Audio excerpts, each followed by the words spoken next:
हरे कृष्णा। जगद्गुरु श्रील प्रभुपाद महाराज की जय। नमो विष्णुपादाय कृष्ण प्रेष्ठाय भूतले श्रीमते भक्तिवेदांत स्वामी इति नामिने।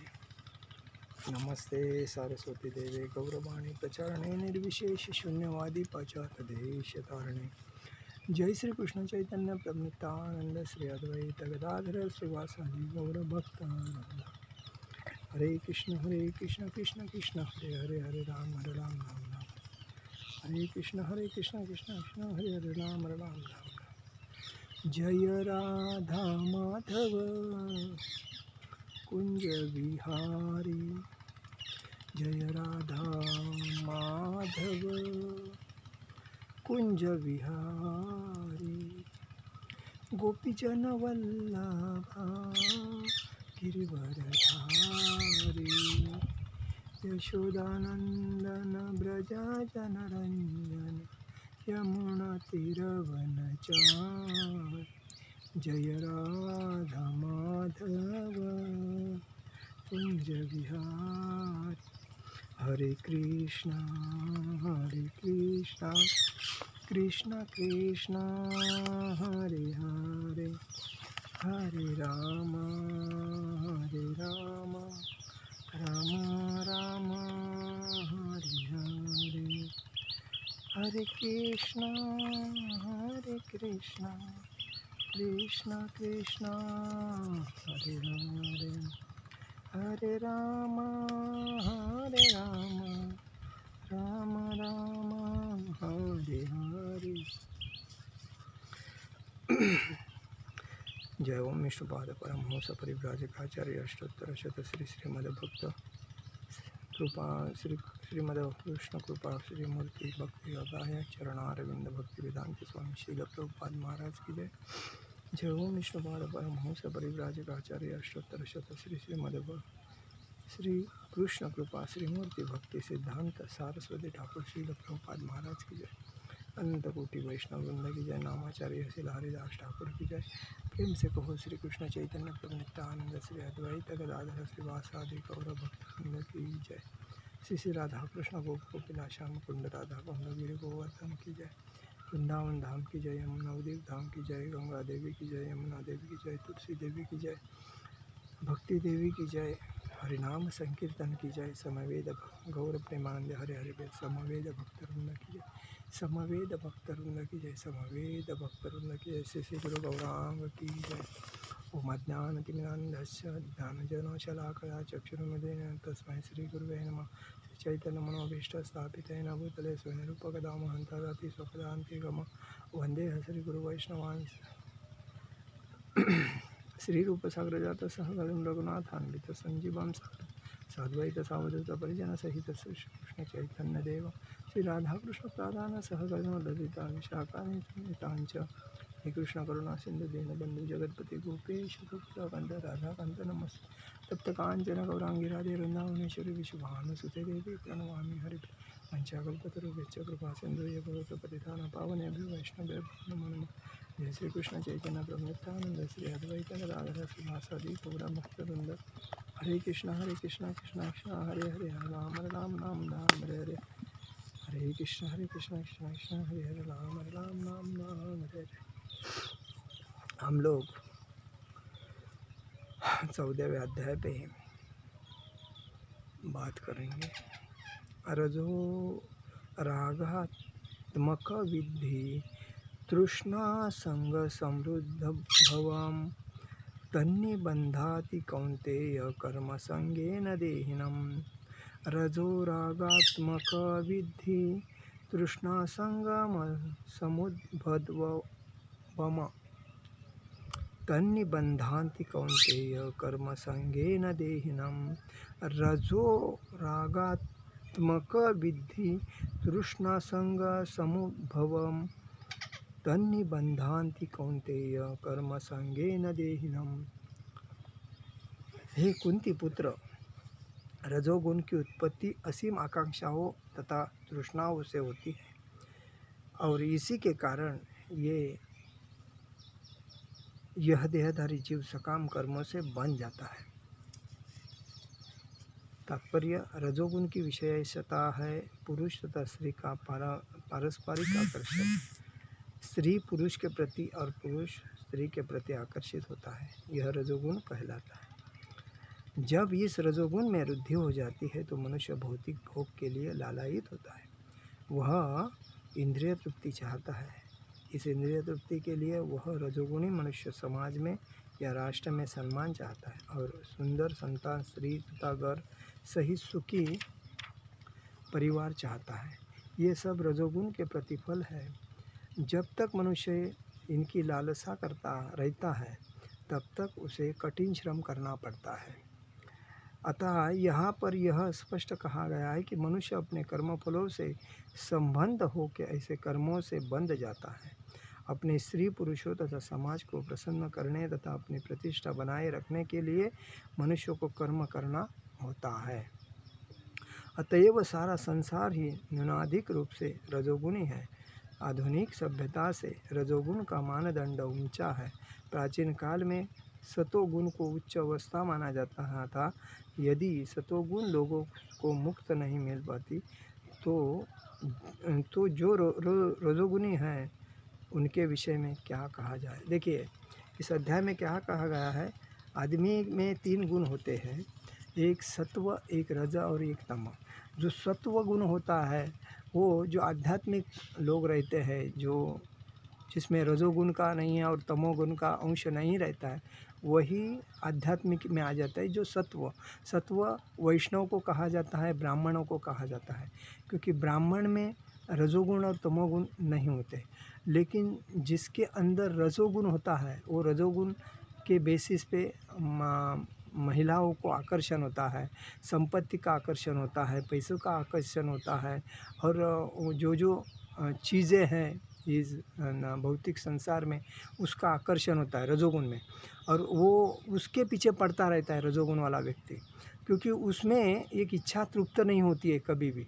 और जब उसकी इच्छा तृप्त हो जाती है तभी वो सत्वगुणी में जाएगा।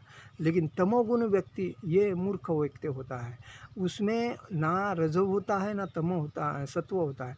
वो तमोगुणी व्यक्ति मतलब आलसी होता है, बहुत आलसी रहेगा, उसको कर्म करने में इच्छा नहीं रहेगी, खाली सोता रहेगा, विचार गंदे रहेंगे, औरत के पीछे लगा रहता है, सेक्स के पीछे, लैंगिकता के पीछे लगा रहता है, और मूर्खता की बातें करेगा। ना वो पढ़ाई करेगा, ना किसी का आध्यात्मिक संगति करेगा, और ना किसी के साथ में रहेगा। उसका मतलब जानवर में जो गुण रहते हैं उसमें और तमोगुण में कुछ फ़र्क नहीं। तमोगुण ये ऐसा है कि लेज़ी बोलते हैं उसको इंग्लिश में, और वैसा आलसी व्यक्ति जो कुछ काम का नहीं है, उसमें काम करने की इच्छा नहीं होगी, खाली सोएगा, आराम करेगा, नेगेटिविटी रहेगी उसके अंदर ज़्यादा, जो भी अच्छा काम रहेगा उसको ना ही बोलेगा वो। तो ऐसे तमोगुण व्यक्ति है। रजोगुण वाला व्यक्ति क्या होता है, उसमें अपने मन में जितनी भी इच्छा है वो तृप्त करने के लिए दिन रात भागता रहेगा, और सुंदर स्त्री मिल गई तो उसके पीछे बढ़ता रहेगा। तो ऐसे गुण वाले जो व्यक्ति है वो भौतिक युग में बहुत है। आज 95% ऐसे लोग हैं जो इसमें हैं, जो मतलब सुख शांति नहीं अपना चाहते हैं, दिन रात मेहनत करते हैं, लेकिन उनको ये नहीं पता चलता है कि हम आए हैं खाली हाथ, जाएंगे खाली हाथ। हम किसके लिए कमा रहे हैं। भगवान ने सबको तो समान दिया है, शरीर और सब कुछ, जो इंद्रिय सब कुछ भगवान ने सेम दिए, लेकिन मैं किसके लिए कमा रहा हूँ वो समझता नहीं, और इसीलिए दिन रात मेहनत करता रहता है। और लास्ट में उसको मालूम पड़ता है जब बिछने पे सोता है, अरे मैंने इतना कमाया, क्या किया, सब गया। तो बाद में उसका जन्म, उसकी जो आसक्ति रहती है उस संपत्ति में, पैसे में, तो उसका जन्म वापिस उस इस जन्म में होता है। एक तो जानवर के जन्म में होएगा या पुरुष मनुष्य जीवन में होएगा।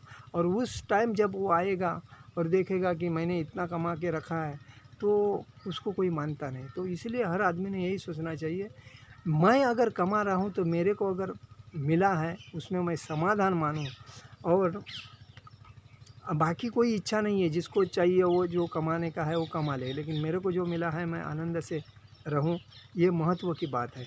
और जो शांति से जीता है उसका जीवन आनंद में जाता है, और जो दिन रात मेहनत करता है, तृप्त नहीं होता है, वो बाद में उसका शरीर एकदम व्यर्थ हो जाता है, क्योंकि कमाने के बाद उसको भक्ति करने को मिलता रहे। भक्ति इस दुनिया में अगर करना है, इस मनुष्य जीवन में आने के बाद, माता जी रहे या भगवान प्रभु जी रहे, तो उसको यही समझना चाहिए, मैं आया था खाली हाथ, लेकिन भगवान ने मेरे लिए इतना सब किया है। देखिए, भगवान सबको सब देते हैं। क्यों? क्योंकि 84 लक्ष्य होने के बाद जब आदमी एक देखिए, बीज जो होता है, बीज, उस बीज में अंकुर तो होता नहीं है, खाली बीज बोया जाता है ज़मीन में, और ज़मीन में बीज बोए डालने के बाद भगवान उसको अंकुर देते हैं, और उस नैसर्गिक परिवर्तन से अंकुर आता है। अंकुर से उसके मूल इधर उधर चलने के बाद उसको वो पेड़ बनता है और आगे आता है, उसको फल होता है, फल के बाद वापस बीज बन, ये जो चक्र है वो जैसा चलता है वैसा ही मनुष्य जीवन का है। पिताजी माताजी के गर्भ में बीज बोते हैं, और उस बीज को भगवान सब शरीर बनाते हैं, सर से लेके पैर तक, उसको आँख नाक कान 24 इंद्रियाँ, हृदय, उसमें जो जो सब भगवान बोल। इसीलिए हम लोग सोचते हैं कि जो भी सजीव प्राणी है, जिसको उड़ना आता है, पर चलना आता है, बोलना आता है, इधर से उधर, उसमें भगवान का अंश है। क्योंकि जब वो माँ के पेट में था तभी वो एक बीज के जैसा था, और बीज के बाद भगवान उसमें अंश डालते हैं, और अंश डालने के बाद उसकी ऑटोमेटिकली बढ़ता जाता है, और बढ़ने के बाद उसको सब कुछ आ जाता है समझ में कि मैं क्या कर रहा हूँ क्या ना। और उसमें 9 महीने के बाद बच्चा बाहर आता है, जानवर का जन्म होता है, ऐसे सब जो होता है तो बीज के बाद ही तो होता है, उसके पहले तो होता नहीं। तो भगवान का अंश इसीलिए कहा जाता है, सृष्टि का सब कुछ भगवान के आदेश के अनुसार ही चलता है, वरना भगवान के आदेश के बिना कुछ नहीं होता है। और जब भगवान का अंश शरीर से निकल जाता है तभी उसको बॉडी कहा जाता है, क्योंकि उसमें अंदर ये नहीं रहता है, क्या है, हलचल नहीं रहता है, वो निर्जीव हो जाता है। वो खाली जब अंश रहता है, भगवान का अंश शरीर में रहता है, तभी उसको सजीव कहा जाता है, नहीं तो वो निर्जीव है, जैसा कि पत्थर है, निर्जीव है। तो ये आदमी को समझना चाहिए। इसीलिए मैं बोलता हूँ कि भक्ति सर्वश्रेष्ठ है, भक्ति के सिवा कुछ नहीं है। अभी देखिए, इसमें हम लोग के परंपरा कितने हैं? 3 है। पद्म पुराण में कहा गया है वैष्णव परंपरा 3 है, ब्रह्म परंपरा, गौड़ीय संप्रदाय, रुद्र परंपरा, विष्णु स्वामी प्रचार करते हैं, श्री परंपरा रामानुजाचार्य परंपरा है, कुमार परंपरा निम्बारकरचार्य परंपरा। अभी हम लोग जो वैष्णव इस्कॉन के भक्त है, जो गौड़ीय संप्रदाय, ब्रह्म परंपरा, गौड़ीय संप्रदाय, माधवाचार्य परंपरा में हम लोग आते हैं। तो हम लोग ये भगवान के 4 परंपराएँ हैं, और इसमें से गौड़ीय संप्रदाय ये हमारा संप्रदाय है, और उसमें से हम भगवान श्री कृष्ण भक्ति की भागवतम का प्रचार करते हैं। और वेद कितने हैं? वेद 4 है, ऋग्वेद, सामवेद, अथर्ववेद, यजुर्वेद, ये 4 वेद है। भगवान ने जब पहली गीता जो बताई थी तो किसको बताई थी? भगवान ने पहला जन्म किसको दिया? ये संप्रदाय है, परंपरा कैसी आती है देखो। पहले श्री कृष्ण भगवान है, उसके बाद उनके बाद ब्रह्मदेव हो गए। ब्रह्मदेव ने नारद जी से कहा, नारद जी ने व्यास जी से कहा, व्यास जी ने माधव मुनि से कहा, माधव मुनि ने पद्मानभा से कहा, पद्मानभा प्रभु जी ने नरहरि प्रभु जी से कहा, नरहरि महाराज से माधवा जी से कहा, उनके बाद अक्षोभ्याम इनसे कहा, जयतीर्थ उनसे कहा, जना सिंधु उनसे कहा, दयानिधि उनसे कहा, विद्यानिधि उनसे कहा, राजेंद्रद्रा उनसे कहा, जयधर्मा उनसे कहा, पुरुषोत्तमा उनसे कहा, ब्रह्मयातीर्थ उनसे कहा गया, व्यासातीर्य उनसे कहा गया, लक्ष्मीपति उनसे कहा गई, माधवेंद्रपुरी उनसे कहा गया, ईश्वरापुरी उनसे कहा गया, लॉर्ड चैतन्य, उसके बाद चैतन्य महाप्रभु आए, उन्होंने रूप गोस्वामी से कहा, रूप गोस्वामी ने रघुनाथ दास जी से कहा, उनके बाद कृष्णदास जी से कहा, उसके बाद नरोत्तम दास ठाकुर जी आए, उसके बाद विश्वनाथ आए, उनसे कहा गया, उसके बाद जगन्नाथ दास जी आए, उसके बाद भक्ति विनोद ठाकुर आए, उसके बाद गौर किशोर दास जी बाबा जी महाराज है, उसके बाद भक्ति सिद्धांत सरस्वती ठाकुर है, उसके बाद ऐसी भक्ति वेदांत शील प्रभुपाद महाराज है। ये परंपरा है और इस परंपरा से हम लोग अभी चल रहे हैं और इसीलिए हम लोग बोलते हैं कि कृष्ण भक्ति ही सबसे, क्योंकि हम कृष्ण भक्ति से वैष्णव है और वैष्णव परंपरा में हम जो चल रहे हैं, तो सबसे श्रेष्ठ ये जो परंपरा है चार, उसके अंदर जब आदमी भक्ति करता है वो श्रेष्ठ है, वरना बाकी की श्रेष्ठ नहीं है। इसीलिए और भगवत गीता 5,500 साल पहले की बताई गई है। कुरुक्षेत्र में भगवान श्री कृष्ण ने अर्जुन को ये कुरुक्षेत्र में बताई है। उसके बाद बुद्ध धर्म कभी आया है 2500 साल पहले, और क्रिश्चियन धर्म कभी आया, ये लोगों ने बनाए 2000 साल पहले, और मुस्लिम धर्म कभी आया 1400 साल पहले। ये जो बुद्ध धर्म है, क्रिश्चियन धर्म है, ये मुस्लिम धर्म है, ये किसने बनाया है? ये लोगों ने अपने फ़ायदे के लिए बनाया। लेकिन मेन धर्म कौन सा है? सनातन हिंदू धर्म सबसे श्रेष्ठ धर्म है। सनातन धर्म जो हमेशा साथ रहता है, कभी त्याग नहीं किया जाता है। भगवान जब सृष्टि में आते हैं सनातन धर्म की रक्षा करने के लिए आते हैं। इसीलिए बोलते हैं कि सर्व धर्म का त्याग करो और मेरे चरण में आओ, मैं आपकी रक्षा करता हूँ। क्योंकि सनातन धर्म लाखों सालों से है, करोड़ों सालों से है, इसमें कोई भेदभाव नहीं है। भगवान की सेवा किस तरह की जाते हैं? भगवान की सेवा 9 प्रकार की जाते हैं। श्रवणम, कीर्तनम, स्मरणम, पाद सेवनम, अर्चनम, वंदनम, दासम, साख्यम और आत्मनिवेदम। ये भगवान की सेवा है। भगवान की परिभाषा क्या है? भगवान किसे कहते हैं? भगवान हम लोग बोलते हैं भगवान है। किसको कहते हैं भगवान? भगवान यह है बल, संपूर्णता बल है। जिसके पास संपूर्णता बल हो, जिसके पास धन संपूर्णता हो, जिसके पास यश संपूर्णता हो, जिसके पास वैराग्य संपूर्ण हो, जिसके पास सुंदरता संपूर्ण हो और जिसके पास ज्ञान सर्वव्यापी ज्ञान हो, और ऐसे व्यक्ति को ही भगवान कहा जाता है। इसलिए भगवान के पास ये 6 गुण है, इसलिए उनको भगवान कहा गया है। भक्ति अगर किसकी, भक्ति में सर्वश्रेष्ठ कौन है? भक्ति में सर्वश्रेष्ठ वैष्णव है। ब्राह्मण से भी उच्च कौन है? वैष्णव। इसीलिए वैष्णव की संगति करना चाहिए। वैष्णव को अपने घर में बुला के उनसे उनकी सेवा करनी चाहिए, उनका आदर सत्कार करना चाहिए। वो जो भी वैष्णव कौन है? जो धोती कुर्ता डाल के वैष्णव टीला लगा के जो भागवतम के प्रचार करते हैं, भगवत गीता का प्रचार, हरे कृष्ण महामंत्र का जप करते हैं, वो उसे वैष्णव कहते हैं। वरना बाकी सब जो है वो उनके अंश है, बाकी भगवान के अंश ही है सब। लेकिन ये 4 संप्रदाय में जो आते हैं वो भगवान के खास है। इसीलिए कहा गया है कि समस्त सृष्टि में भगवान मुख्य है। अनेक जन्मान के बाद ही जो ज्ञानी होता है वही कृष्ण भक्ति में आ जाता है और भगवान की शरण में आता है। उसे महात्मा कहते हैं। वो वैसा महात्मा हर घर में दुर्लभ होता है, हर एरिया में दुर्लभ होता है। आत्म साक्षात्कार वह भगवान आसक्त होता है और शरण ग्रहण करना। श्री कृष्ण की कृपा सर्वस्व है, वे सबके कारणों के कारण है। प्रत्येक वस्तु पर से भगवान श्री कृष्ण परमेश्वर का संबंध आता है। हर चीज़ के ऊपर भगवान श्री कृष्ण का संबंध।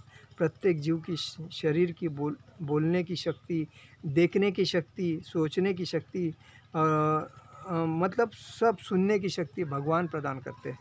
समस्त कार्यों के केंद्र बिंदु भगवान श्री कृष्ण है। इस प्रकार भगवान श्री कृष्ण समस्त पदार्थों में मूल स्वरूप है। इस देह में बोलने, देखने, सुनने, सोचना शक्ति का भगवान से संबंध है। वासुदेव श्री कृष्ण ही सर्वव्यापी है। प्रत्येक वस्तु वासुदेव कृष्ण है। तभी भक्त पूर्ण ज्ञान में रहकर शरण ग्रहण करते हैं।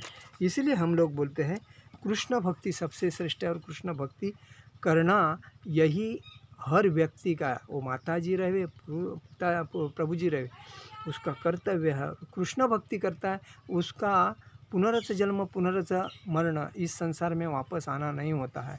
भगवान खुद ही बोलते हैं कि मेरा जो भक्त होता है ये निस्सीम भक्त, वो आत्म साक्षात्कारी होता है और उसको सब ज्ञान होता है, इसीलिए वो मेरी भक्ति करता है। वरना आज कितने लाखों ऐसे महाराज है, लाखों ऐसे भगवान लोगों ने बना के रखे, उनकी भक्ति करते कुछ फ़ायदे का नहीं, लोग अपना टाइम वेस्टेज करते हैं। इसीलिए हर घर में वैष्णव होना जरूरी है। तो वैष्णव बनने के लिए कृष्ण भक्ति, कृष्ण भक्तों की संगति करके कृष्ण मंदिर में जाके उधर का प्रसाद ग्रहण करना और भक्ति में अपना निस्सीम भक्ति करना, यही मनुष्य का सबसे श्रेष्ठ कर्तव्य है। तभी उसको गोलोक वृंदावन प्राप्त होता है। इसीलिए मैं बोलता हूँ कृष्ण भक्ति करो, आनंद से जियो और कोई टेंशन जीने में कोई तकलीफ़ नहीं होता है, कोई नेगेटिविटी नहीं आता है। जब नेगेटिविटी आती है, किसको आती है? जिसके दिल में इच्छा ये तृप्त नहीं हुई है, गलत विचार होते हैं। इसीलिए जो मिलता है उसमें अगर जो आदमी समाधान मानता है, आराम से रहता है, कोई अपेक्षा ज़्यादा नहीं करता है और दिन मस्त भक्ति में रहता है, उसको कोई टेंशन नहीं है। इसीलिए कहा गया है कि भगवान का दास बिंदास और भौतिक माया का दास उदास। इसलिए माया में जो पड़ा है आदमी, वो पैसे के लालच में खुद उदास है। कितना भी उसको धन मिले, संपत्ति मिले, वो तृप्त नहीं, क्योंकि वो उदास है, उसको कभी तृप्त नहीं हो सकता है। लेकिन भक्ति में जो भगवान के भक्ति में जो आएगा, वो तृप्त होएगा, आनंदी रहेगा और बिंदास रहेगा। इसीलिए मैं बोलता हूँ हरे कृष्ण कृष्ण कृष्ण हरे हरे, हरे राम राम राम। कृष्ण भक्ति करो, राधा कृष्ण की भक्ति करो और अपने जीवन को सार्थक बनाओ। हरे कृष्ण कृष्ण कृष्ण हरे हरे, हरे राम राम राम। शील प्रभुपाद महाराज की जय, परम पूज्य लोकनाथ स्वामी महाराज की जय, निताई गौर प्रेमानंद हरि हरि बोल।